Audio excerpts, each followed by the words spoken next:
ভূস্বর্গ কাশ্মীরের পেহেলগাম জঙ্গিকাণ্ডে উত্তপ্ত হয়ে উঠেছে ভারত পাকিস্তান সম্পর্ক। দুই দেশই একে অন্যের বিরুদ্ধে কূটনৈতিক পদক্ষেপের পাশাপাশি মৌখিক আক্রমণ শুরু করেছে। অন্যদিকে কাশ্মীরের নিয়ন্ত্রণ রেখায় আজও পাকিস্তান ও ভারতের সেনাদের মধ্যে গোলাগুলি হয়েছে। আরও জানাচ্ছেন সঞ্জিদা সিলভিয়া। জন্ম থেকেই সাপে নেউলে সম্পর্ক ভারত পাকিস্তানের। প্রতিবেশী হয়েও স্বাধীনতার ৭.৫ দশক ধরে চিরবৈরী মনোভাব দু দেশের। পেহেলগাম সন্ত্রাসী হামলার পর এই দ্বন্দ্ব আবার নতুন করে। অবকাশ কাটাতে যাওয়া বেসামরিক নাগরিকদের উপর বর্বর হামলার পর থেকেই উত্তপ্ত কাশ্মীরের নিয়ন্ত্রণ রেখা।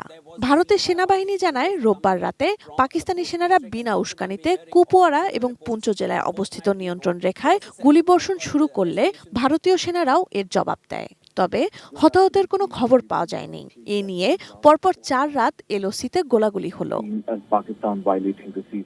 উদ্ভূত পরিস্থিতিতে রোববার ভারতের প্রতিরক্ষা মন্ত্রী রাজনাথ সিংহের সঙ্গে বৈঠক করেন chief of defence staff Anil Chauhan.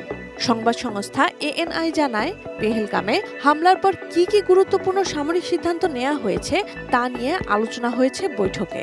এদিকে ভারতের দিকে ১৩০টি পারমাণবিক অস্ত্র তাক রয়েছে বলে হুঁশিয়ারি দিয়েছেন পাকিস্তানের রেলমন্ত্রী হানিফ আব্বাসি।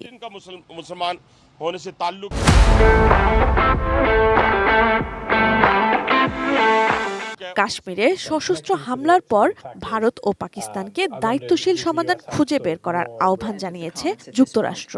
মার্কিন পররাষ্ট্র দপ্তর এক বিবৃতিতে ভারতকে সমর্থন জানিয়েছে, তবে সরাসরি পাকিস্তানকে কোনো দোষারোপ করেনি। একই সুরে কথা বলেছে চীন। উভয় পক্ষকে সংযম প্রদর্শনের আহ্বান জানিয়ে দেশটির পররাষ্ট্রমন্ত্রী ওয়াং ই বলেছেন, এই সংঘাতে তাদের কারো স্বার্থ নেই।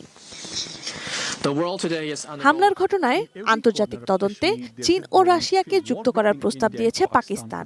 রোববার এক সাক্ষাৎকারে পাকিস্তানের প্রতিরক্ষা মন্ত্রী খাজা আসিফ বলেন, রাশিয়া, চীন ও পশ্চিমা দেশগুলো এই সংকটে খুব ইতিবাচক ভূমিকা পালন করতে পারে। এমনকি তারা একটি তদন্ত দলও তৈরি করতে পারে। ভারত সত্যি বলছে না মিথ্যা তা আন্তর্জাতিক তদন্ত দলকে খুঁজে বের করার আহ্বান জানান তিনি। অন্যদিকে স্বাভাবিক হতে শুরু করেছে পেহেলগামের জীবনযাত্রা। ভয় উপেক্ষা করেই ভূস্বর্গে যাচ্ছেন অনেকে, যাচ্ছেন পেহেলগামেও। পর্যটকরা বলছেন, কোনোভাবেই সন্ত্রাসবাদকে জিততে দেয়া যাবে না। Sanjida Sylvia, desk report, ATN news.